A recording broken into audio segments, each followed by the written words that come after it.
Every day I see you is a fine day. Welcome to the Rombough Show. I am joined by a very special guest. My buddy Carson Elliott is joining the show today. Carson and me, we met back in 2019. I met my future college roommate Brock and a bunch of the other fellows, Logan, on our NBA shows, all on the same team at a church camp playing basketball. So, welcome to the show, Carson. Thanks, man. I'm glad you could have me. This is pretty awesome. Yeah, so me and Carson, we've been in talks, with the bachelor party and with, the wedding coming up, and I know that he's a huge Kendrick fan and I'm a huge Kendrick fan as well. And Kendrick's been in the he's been back in the limelight with Baby Keem, his cousin, dropping an album last Friday, Casino. How are you feeling? Like, what was your first kind of listening thoughts? I gave my first listening thoughts last week, but what were yours? Man, that I listened to it that night, pretty much right after it came out, and I initially thought it was probably his best album. After first listen, I was very, very impressed, and it actually inspired me to go back and listen to the Melodic Blue and some of his other stuff that he's come out with. So, it was just one of those. It felt like a career-defining album up to this point. I was very impressed. Was my initial thought. Yeah, so I mean, like you mentioned, Melodic Blue was his first studio album with PG Lang, and that came out back in October of 2021, I believe. And then the deluxe released roughly a year later with some tracks from Lil Uzi Vert. We can kind of get into the Melodic Blue now. I loved it at the time. I had it on all the time. I think he re-listening to it, I kind of did what you did before Casino came out and kind of re-listened to some of his old stuff, and you can kind of hear some of the vulnerabilities that we heard a lot more in Casino, but you started to hear it, but it kind of didn't really hit as much. But with I think the documentaries that he released really kind of painted the whole picture and set the tone for the album because it's not just him trying to make hits, it's really him just trying to like get a lot of stuff off of his chest. Did you watch the live stream like when it came out when it was premiering on YouTube? Did you have a chance? No, I haven't. Okay. No. Yeah, so he gave a speech. I went back and watched it. He gave a speech and was just like, "Yeah, these last couple years have been hard for me because I think he was gonna try to come out with something sooner, but his I think his grandma passed away and then his uncle might have passed away, so he had like some family issues.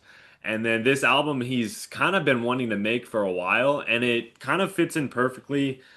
We can get into it now. It's kind of the bookend of the album, the No Security and No Blame being the first and last songs, kind of just wrap it up. I know Kendrick loves to make concept albums, To Pimp a Butterfly and Good Kid, Mad Cities kind of have a loop that they do, but I think the No Security and No Blame kind of brings it all together. Because at first, No Security, I was like, okay, like we're getting into it, and then when you go all the way through, and then to No Blame, it's kind of like, wow. Because some people are saying it's maybe a little bit too of a variety of sound and not really cohesive. But what do you think? Do you like the kind of every song's completely different?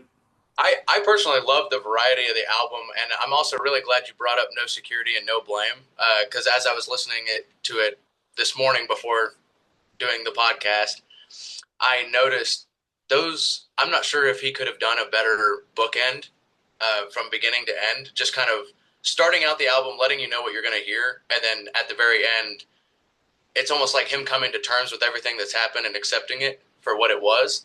And he's kind of now, laid everything that's been going on in his life since, the Melodic Blue, at least, kind of laying it all out there. And, he gets into some of his more, I guess, childhood trauma. And, the name of the album, Casino, I actually didn't even know he grew up in Las Vegas. I had no clue. I've seen some articles about how his mom lost a bunch of money at casinos, and it was a rough life, for him growing up. And I think it's really awesome to kind of hear more about that as this album just kind of, I guess, encapsulates a lot of the things that he's gone through, which I think is really cool. Yeah, we've seen it a lot with just comparing him to his cousin Kendrick. And Kendrick we've seen from the very beginning of his story, he likes to just lay it all out, tell stories from his youth. I mean, Good Kid, Mad City literally starts with the story of him going around with his friends and, getting into bad activities. So I really do like the fact that I think ever since Kendrick dropped Mr. Morale, people have been trying to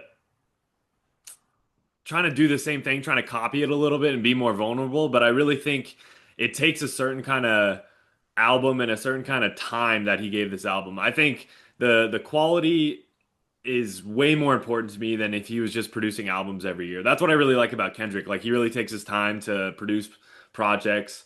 So getting into it, I have a top four of my most replayed songs. I always go back to Birds and the Bees. I think the production on that is insane. I love the Yeah, beat. I'm a beat kind of person. Sex Appeal, Highway 95 Part 2, and Dramatic Girl are my top four. What are your top four? If you have like or a top three.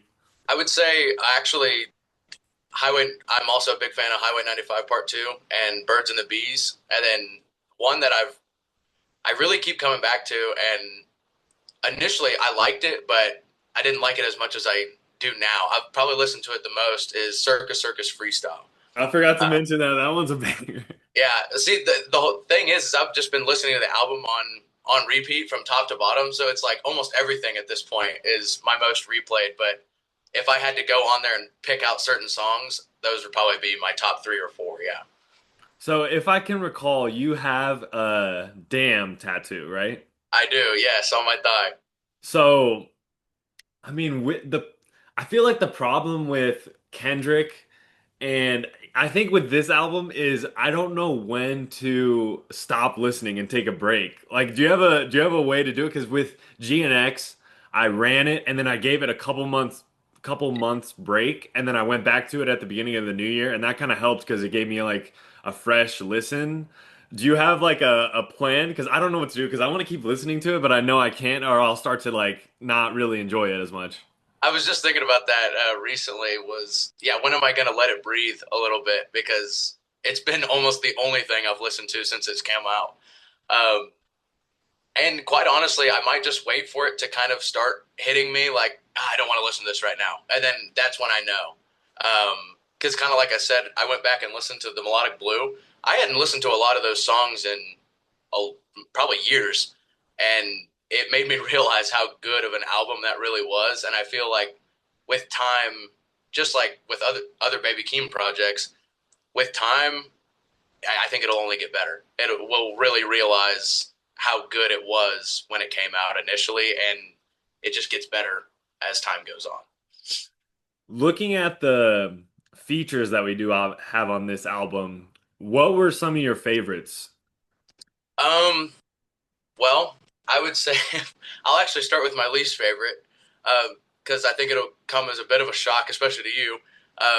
I think the Kendrick feature actually was that song was my least favorite, and it's not. I think it was just not my cup of tea. I was really excited, obviously, to see a Kendrick feature on there, and I disappointed is the wrong word. I think I was just expecting a little bit more energy. You know, some of the punchy stuff they've done in the past. But my favorite feature, either Too Short on Sex Appeal, because that song's just fun. That's just a good time. Like it's just you can groove to that one. And then you probably know how to pronounce it. Is it Che Esru? Who's on Dramatic Girl? I don't know how to pronounce it, but that was that, and I really like Momo Boyd on Good Yes, Flirts. I saw like a clip from them at the listening party, and they were just kind of vibing out, and I feel like she just gave off really like fun energy. So I feel like her, and then the Dramatic Girl feature, Dramatic Girl might be my number one. I really like it. dude. It just gets me happy. Like it just gets me in a good Yeah, mood. I can't. you texted me the other day and said you were thinking that might be your favorite, and ever since you said that, I keep going back and listening to it. I'm like, damn, this is. It might be the best. It might be my favorite on the album. I don't blame you. That one's going to be an all timer. I feel like for him, as time as things develop and people start thinking about best songs, it deserves to be up there. Let me put it that way. I feel like for Kendrick. I'm obviously a huge fan of his work, you as well. With the features though, he kind of like a major league pitcher, he only has a couple pitches that he goes to. Like he can go super quick, super fast, like hillbillies, like family ties. He can go like he can really like go bar for bar quick. And then he can get into the weird voices. He can get into like the goosebumps, like put the pussy on a pedestal, like Yeah, that kind of thing. yeah, And then with this one, I feel like he was kind of just letting Baby Keem do his thing, and he was just kind of waiting in the corner and hitting a couple threes. Like yeah, he was kind of just like he wasn't doing too much, which I think is good. I'm glad he didn't kind of overpower it because I feel like with Melodic Blue, it was a really good record, but it also was memorable because the Family Ties video came out, yeah, and it was kind of like Kendrick bringing his cousin like all the way into stardom. yeah. Because then he ended up going on the Mr. Morale tour and stuff like that. So I think this was kind of Kendrick just taking a step back, and even in the documentary, he was saying Baby Keem was and is successful because he started producing at a really young age. But then he was like, I never had heard a 14 or 15-year-old rap like him. So it was kind of cool to see him be like, I can tell from very early on, like this kid had something different. I think that's a really good point. With looking at the feature as a not an emotion, but I guess a statement. Like you said, it does very much feel like Kendrick is kind of taking that step back of, you know, even though they're cousins, protective older brother of, hey, I'm going to put you in the not put you in the limelight, but I'm going to help you get there. And then this definitely does come off as, hey, you've made it now. We're still related. I'm still going to help you out and everything that you need, but you can do it on your own now. You don't need me anymore. But I think that's a really cool thing. I would like to see them work together a lot more, but it is nice to kind of get that vibe from Kendrick for sure. Are you a fan more of, we can compare the two albums if you want, but are you more of a fan of the lengthier Melodic Blue, or are you more a fan of Casino's shorter, just kind of hitting the nail on the head immediately? Well, and that was actually something that I kind of wrote down in my notes was while I like Casino and the shortness of it because there doesn't really seem to be a miss in my opinion. It just seems like he took the best of his best and just put it out there and that's all.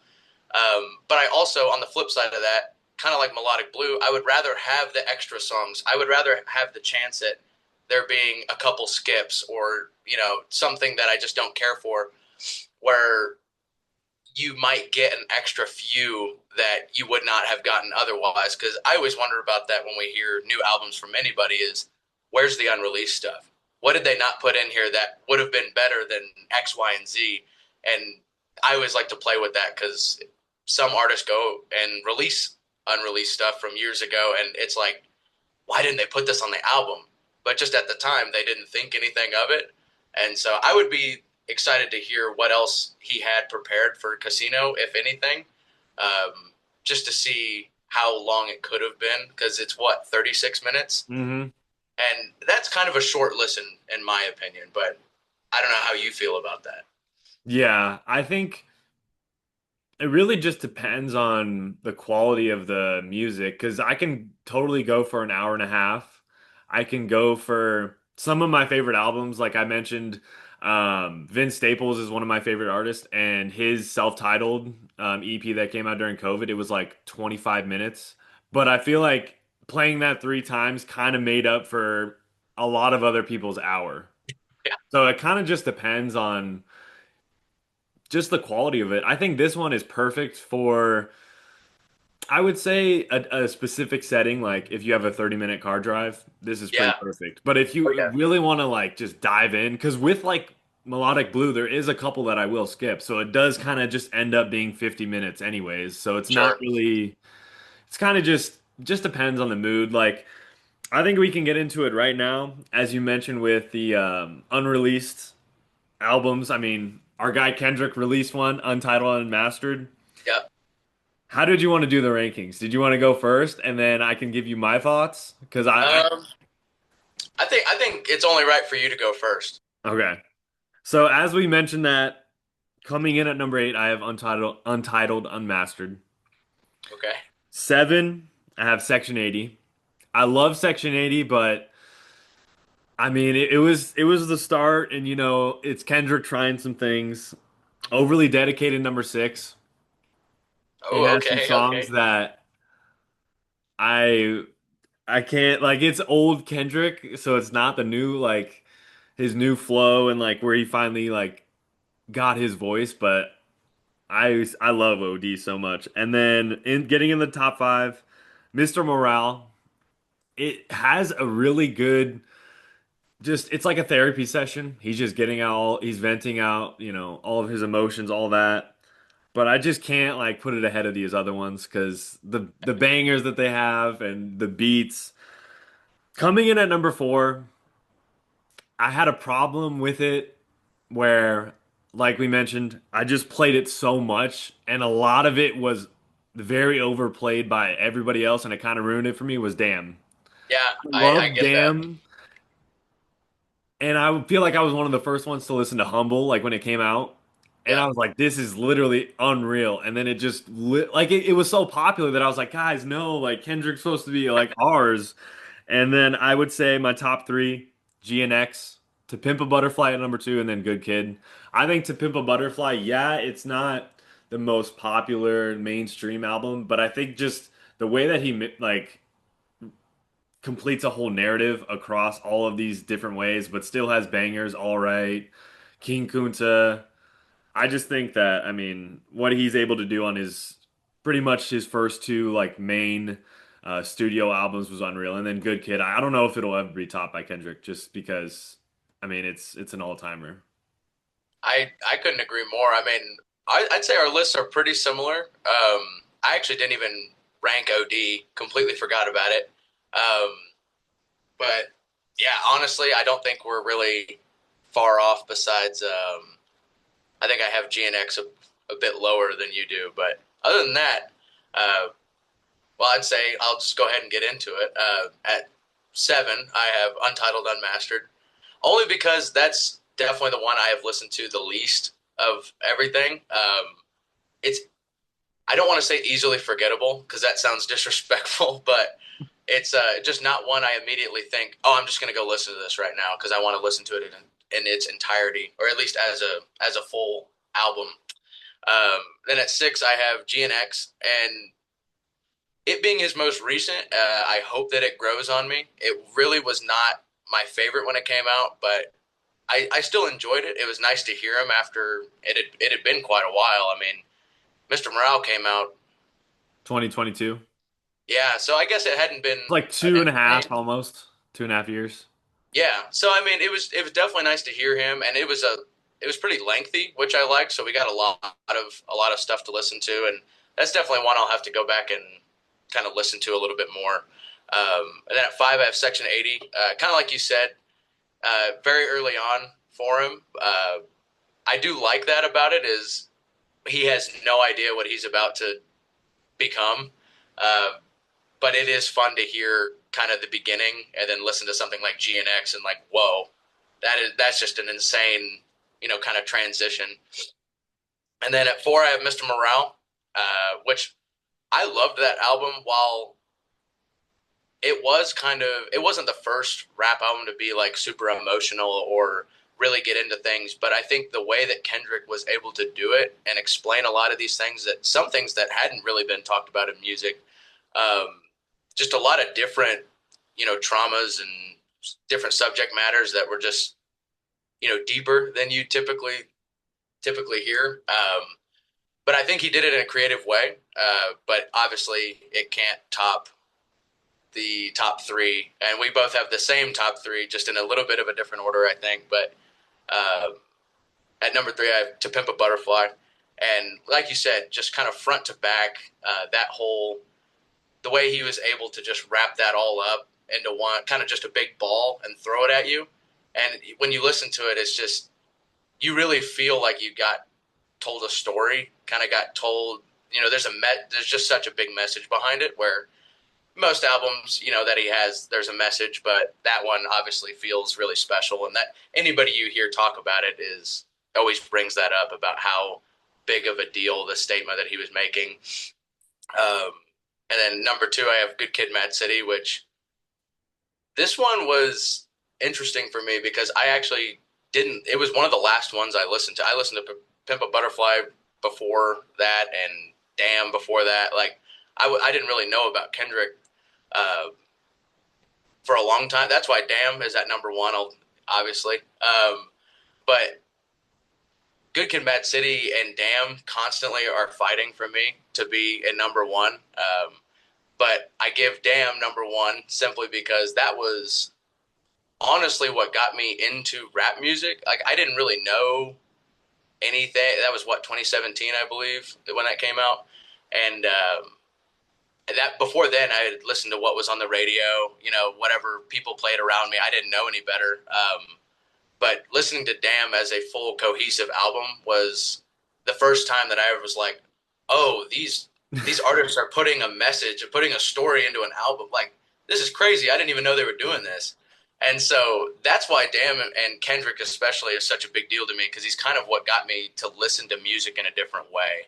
And I do think that's special, but I understand what you mean by it was overplayed. A lot of things got pretty like DNA, Humble, Love. A lot of those, got beat beaten to the ground, but they're still good. But I know what you mean. I think one of the things that's really interesting with music is it's so fun to hear you talk about like your journey with music. Because with me, I feel like it was even in high school, I would have my playlist and I would listen to songs at certain times and it'd be like, oh, that's when I had a crush on so and so. This is Yeah, when I was like sad. This is when I was doing this. So I feel like it's kind of cool to become a fan of somebody and then 9 years since you've really started listening, I'm sure you have albums that have come out that you've loved, that you've hated, like all this stuff. So it's really cool to see because when Mr. Morale came out, I remember going to the park with my buddy. We rolled up a joint and listened to the whole thing, and I'll never forget that. And I was like, "This is awesome." And then yeah, the when Damn came out, I remember it was like high school. You just remember when these things come out, and then GNX.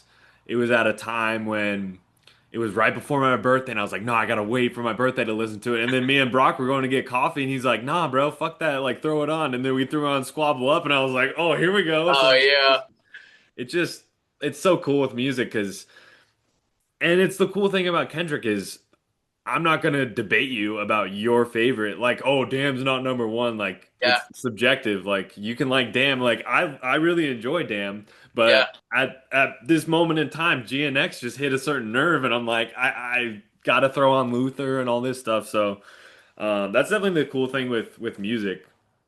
I think you bring up a good point about yeah. There's no reason to argue over, especially someone like Kendrick or I'll even say Drake to to really bring the beef to light. Which we could talk about that if you want to, but um, both of those kind of artists have, and plenty of others have dropped so many different styles of album that everybody has their own preference. So while I like Damn, somebody might like Section 80 because they love that old gritty Kendrick, whereas I kind of like the tightened up, kind of more emotional a little bit and just kind of stuff like that. But I think it's fun to talk to other people that have listened to a lot of Kendrick stuff and hear their perspective because yeah, everybody kind of has their own idea of what's good.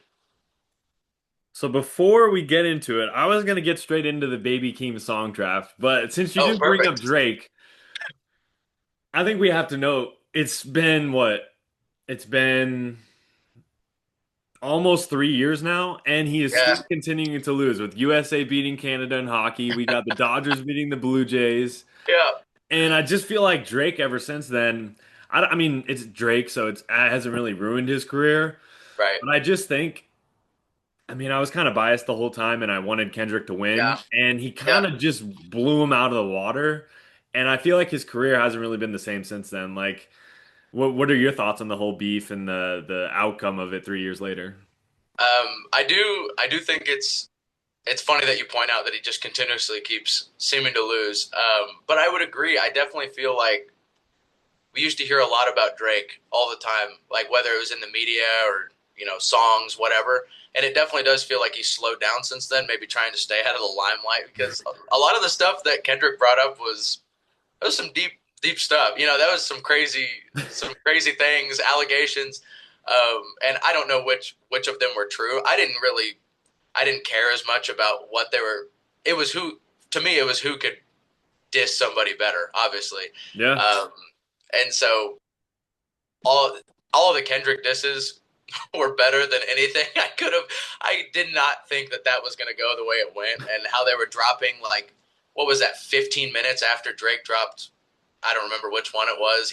Kendrick just responded instantly, and that was is that not the best rap beef maybe ever? Like, It's that and then it's Jay-Z and Nas. They were going like at yeah, blows in the 90s. yeah. Well, that's a good point. And then, well, you got Drake Pusha T. That one was fun, but less in the limelight. I feel like less people know about that beef. But man, yeah, Kendrick Drake was two heavyweights going at it, and it was fun to watch. Even from obviously, like you said, I was biased because I'm a Kendrick guy, but I still wanted Drake to like get him a little bit because I'm like, oh my god, like piss him off, like because he's only going to make something better. And I think, oh geez, I almost said like that.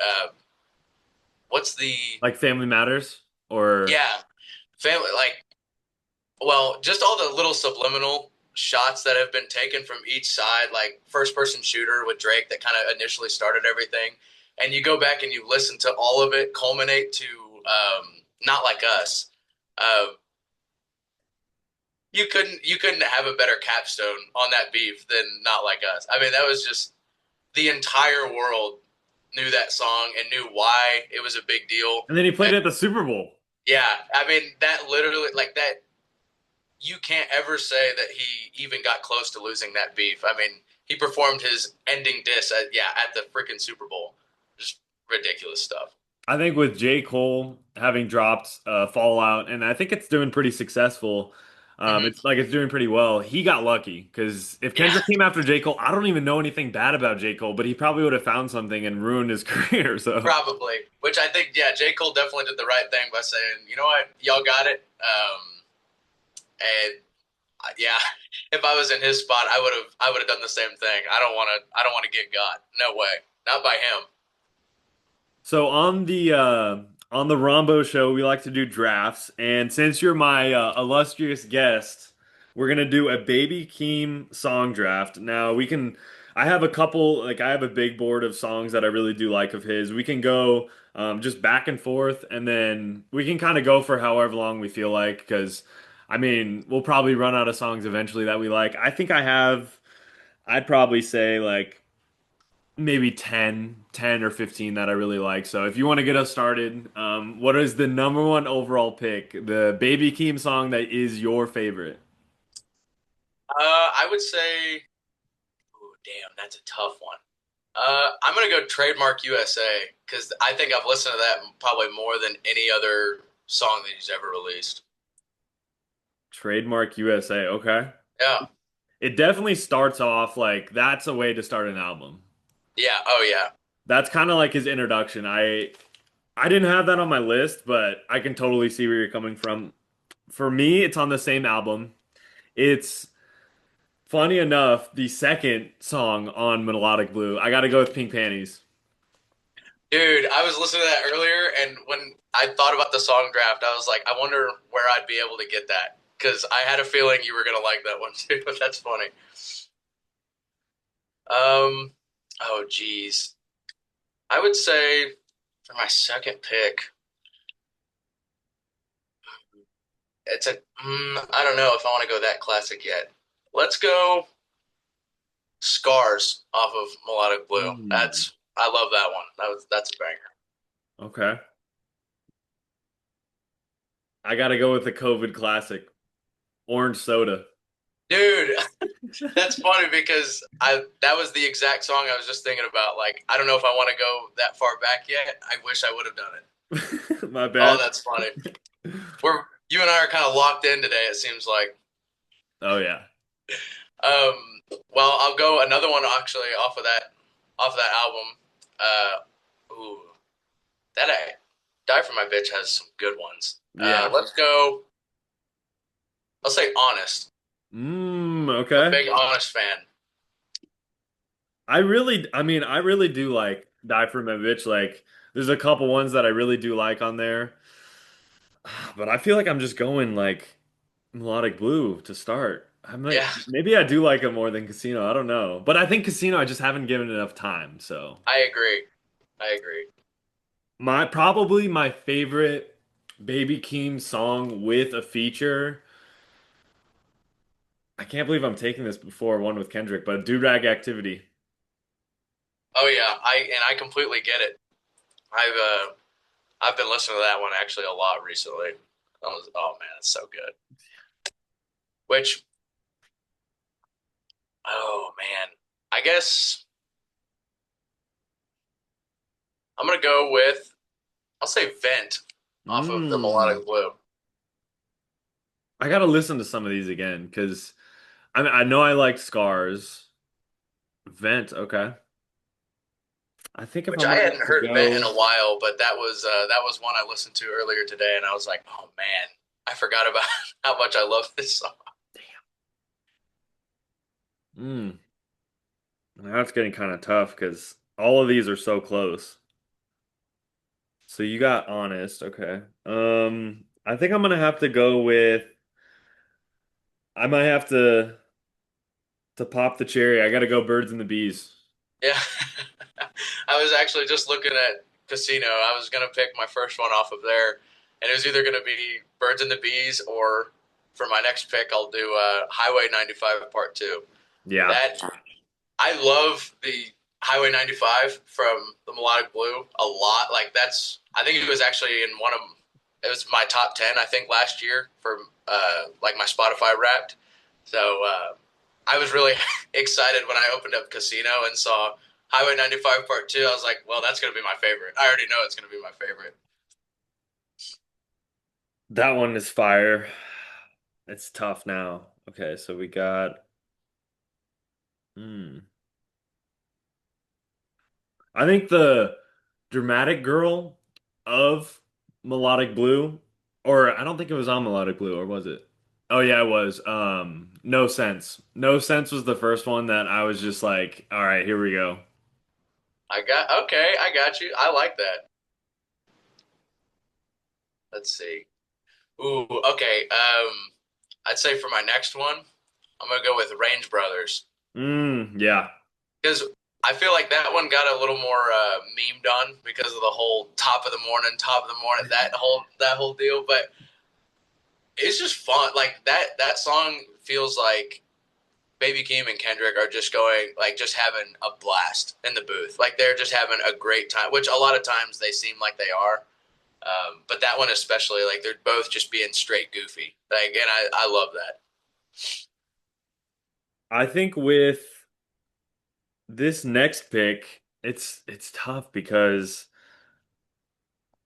both of them have Kendrick in it. One of them is like anytime it's played anywhere in the world, people go insane. The other one, it came out at a time when I was feeling like a hillbilly. I gotta go with Hillbillies. Uh, dude, that one, because that one dropped just randomly, didn't it? Just yeah, just on YouTube or something one day. Yeah. I remember my roommate in college just came up to me because he knew I was a massive Kendrick guy. He was like, "Did you see Baby Keem and Kendrick just dropped?" And I was like, "What the hell are you talking about? It's like 10 a.m. on a Tuesday." And he's like, "No, bro, they just randomly came out with a song on YouTube." Dude, I listened to that thing probably 100 times in that first day. I was just so amped to get something from them. Gee, okay, how many more picks we got? I got to be strategic here. We've done 12 already. I was thinking we can do like 25 or 26 or like probably 26. Okay. Um. Oh, geez.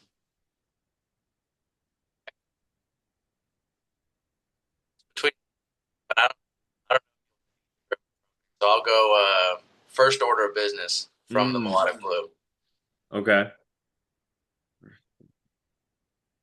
I think one of my favorite songs on Melodic Blue, I'll take it next. I really do like when I first listened to it without the deluxe edition, the last song, 16. Oh, okay. That was my next one. I didn't think you were gonna take it from me, but you did. Um, Man, gosh, there's just so much. Every song you look at, it's like, oh, I could pick that one, or I could take that. Mm, I'll do Lost Souls. Did you already do that or no? nah. Okay, I'll do Lost Souls then. Do you like the Brent Faiyaz feature? I do, and Yeah. I think they actually work really well together. I'd love to hear them get on some more stuff. I would say in terms of features with Baby Keem, I mean, I feel like the top three, Brent, I really do like Travis Scott on Do Rag Activity. And then I mean Kendrick, yeah, if you want to count that. But I would say, I mean, I have a lot of fun with Bank Account. That'll be my Oh next pick. yeah, I have a lot of fun with Bank Account. bank account is I really enjoy that. Well, let's see. How are how do we feel about Baby Keem features? Mm.